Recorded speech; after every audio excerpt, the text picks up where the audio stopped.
नमस्कार, मैं doctor Pallavi Agarwal. Tube के तीसरे पार्ट में आज मैं बात करने वाली हूँ फैमिली प्लानिंग ऑपरेशन के बारे में। आपकी फैमिली कंप्लीट हो चुकी है, अब आगे और बच्चा नहीं चाहते तो फैमिली प्लानिंग ऑपरेशन कैसे कराएं। सबसे पहला जो सबसे ज़्यादा कॉमन होता है कि अगर आपकी ऑपरेशन से डिलीवरी होने वाली है तो एज ए ऑब्स्टेट्रिशियन जिनकी भी दूसरा या तीसरा बच्चा होने वाला है, हम पूछते हैं कि आप साथ में फैमिली प्लानिंग ऑपरेशन तो नहीं कराना चाह रहे हो, क्योंकि उस वक्त जब ऑपरेशन हो रहा है उसके समय ये फैमिली प्लानिंग का ऑपरेशन बहुत कम खर्चे के हो जाता है और इसके साथ आपको अलग से कोई टेस्ट नहीं करना पड़ता।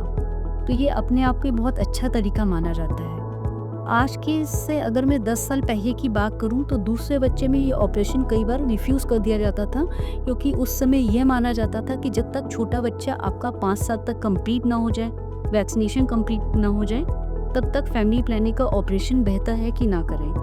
आज के संदर्भ में ये चीज़ें थोड़ा सा आउटडेटेड हो चुकी हैं, क्योंकि शिशु की जो जांचें हैं, शिशु का जो केयर है वो पहले से बहुत ज़्यादा बेहतर है और इन्फेंट मोर्टेलिटी रेट भी कम हो चुकी है।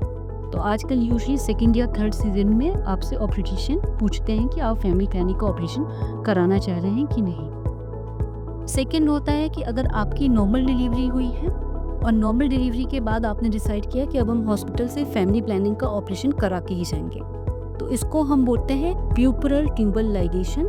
इसमें नाभि के पास एक 2 सेंटीमीटर का छोटा चीरा देकर और उसमें फैमिली प्लानिंग का ऑपरेशन किया जाता है, ट्यूब बंद की जाती है।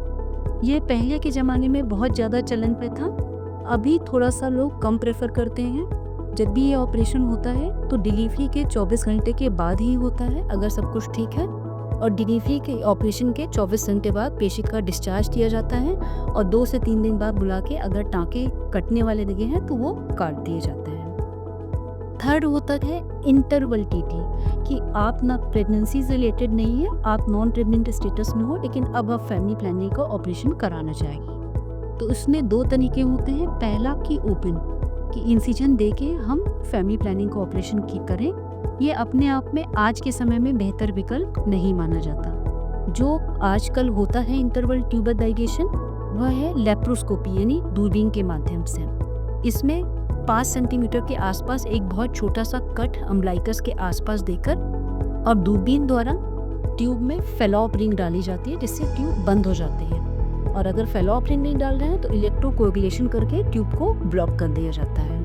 सामान्यतः 5 से 6 घंटे बाद आपको डिस्चार्ज कर दिया जाता है और इंसिजन इतने छोटे होते हैं 5 मिलीमीटर के कि उनमें कोई भी टाँका लगाने की आवश्यकता नहीं पड़ती। लास्ट में आता है कि अगर आप कोई एबॉर्शन कराना चाह रहे हैं और उसके साथ फैमिली प्लानिंग का ऑपरेशन चाह रहे हैं, इसको हम बोलते हैं MTP विल LTT।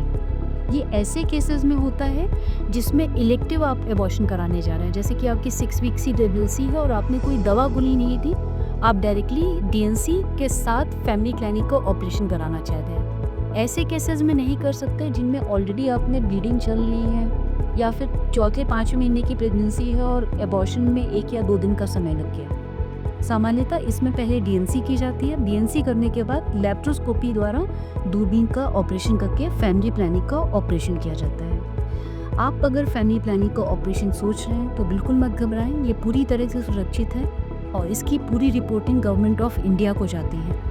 अगर ये ऑपरेशन आप किसी सरकारी हॉस्पिटल में कराते हैं तो आपको कुछ कॉम्पेंसेशन मनी सरकार की तरफ से मिलता है और ये फ्री ऑफ कॉस्ट होता है। प्राइवेट हॉस्पिटल में ये चार्जेबल बेसिस पर होता है। Thank you.